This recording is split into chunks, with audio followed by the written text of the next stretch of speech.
Muita gente preocupada com o mercado nesse último mês. A gente viu fundos renda fixa caindo, fundos de multimercado caindo. E por que que isso está acontecendo, né?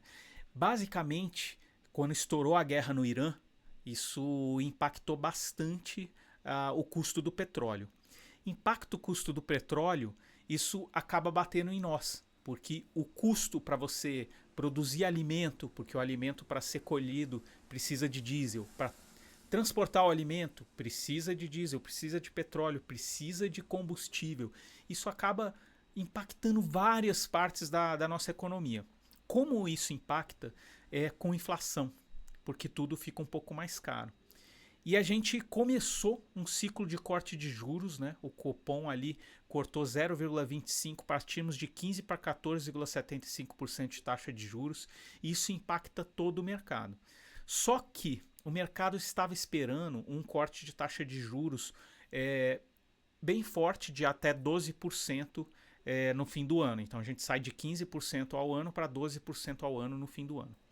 Só que com essa expectativa, a gente não sabe como vai ficar a inflação. Se a inflação sobe, muitas vezes o Copom vai ter que deixar de cortar a taxa de juros para segurar um pouco o consumo para a inflação não crescer ainda mais. Outra coisa que pode impactar a inflação, o câmbio. Se o dólar começa a subir, porque tem aquele flight to quality, né? Todo mundo fica buscando coisas mais garantidas em um momento de guerra. Isso pode fazer o dólar também valorizar frente ao real. Então são alguns pontos que fizeram com que o prêmio de risco que o mercado está pedindo para investir tenha aumentado. O que significa o prêmio de risco? Significa o rendimento. Então, eu vou botar aqui para vocês as curvas de juro, né? Então, hoje em dia, no dia de hoje, tá? 30 de março, é o dia que eu estou gravando esse vídeo, a gente tem aqui o juros futuro aqui de um ano sendo negociado a 14,057%. O a 2 anos, 14,36% e assim por diante. A gente vê que os mais longos estão maior ali, tá? 14,131 o de 5 anos, o de 10 anos, 14,22, tá? Então é isso, é os juros que o mercado está pedindo, que ele é a referência que ele tem, a expectativa futura de juros, e isso impacta todos os títulos que hoje em dia são negociados. Porque como tem essa expectativa de juros alto para o futuro, os títulos que forem emitidos hoje, inclusive pelo Tesouro, tá? O Tesouro Direto, por exemplo, IPCA, ele vai pagar uns juros que vai estar referenciado por essa expectativa de juros futuro. Que se tiver abaixo disso, o que acontece? As pessoas não compram. E aí você tem um título que você pagou lá atrás um valor X. Hoje em dia, para você conseguir negociar ele, você vai ter que vender ele um pouco mais barato para ele entregar o mesmo nível de rendimento que essa taxa de juros aqui de expectativa hoje está entregando. Isso que é o prêmio que o mercado cobra para ele investir em um título. Então isso acaba fazendo com que títulos pré-fixados ou títulos de inflação que tenham uma variável fixa, eles rendam até negativo no curto prazo.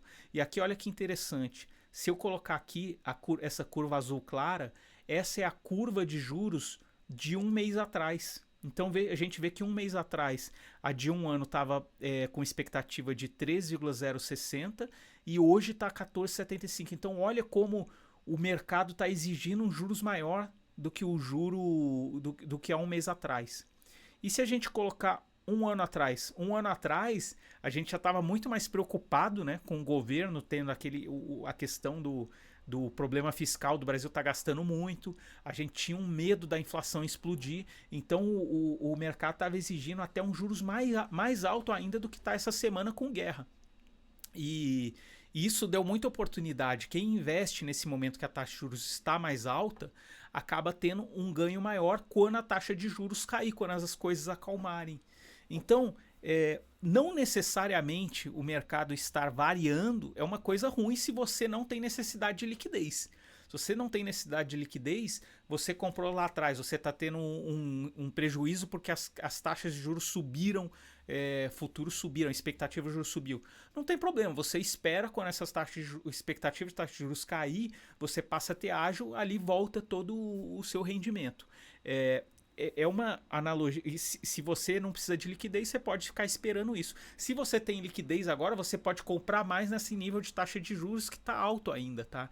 Então, isso é uma analogia que a gente pode fazer aqui, é que o que enverga não quebra, tá? Você tem o bambu bate o vento nele, ele enverga, ele não quebra, ele continua ali em pé e vivo.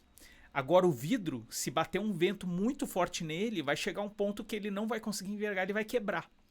Então, se você tem investimentos que não variam também muito no longo tempo, você pode ficar ele pode às vezes não é porque ele não tem volatilidade que ele é mais seguro. Às vezes, se o crédito dele é mais arriscado, se ele tem um problema, de um dia para o outro ele quebra e ele vai a zero. Isso acontece com alguns bancos pequenos, como a gente viu, para quem tinha acima do FGC, e acontece com alguns créditos, como a gente está vendo com Raizen agora com problema, e outros títulos de crédito privado com problema. Então, se você tem um título que está variando, ou um fundo multimercado está variando, que os fundos eles operam muitas vezes juros, tá?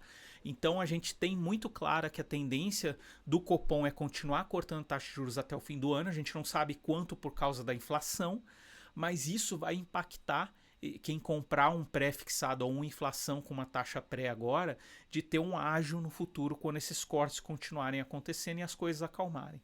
Então é basicamente isso que eu ia falar. Outra analogia hoje que o pessoal falou lá no escritório que eu acho muito interessante, não fica mudando muito de faixa não, tá? Não fica mudando muito de classe de ativo, de investimento que você tem. É igual quando você está no engarrafamento, você muda para aquela faixa que está andando, ela para e a que você estava começa a andar. Então toma muito cuidado para não sair agora. Agora é um momento melhor de entrar do que de sair, tá?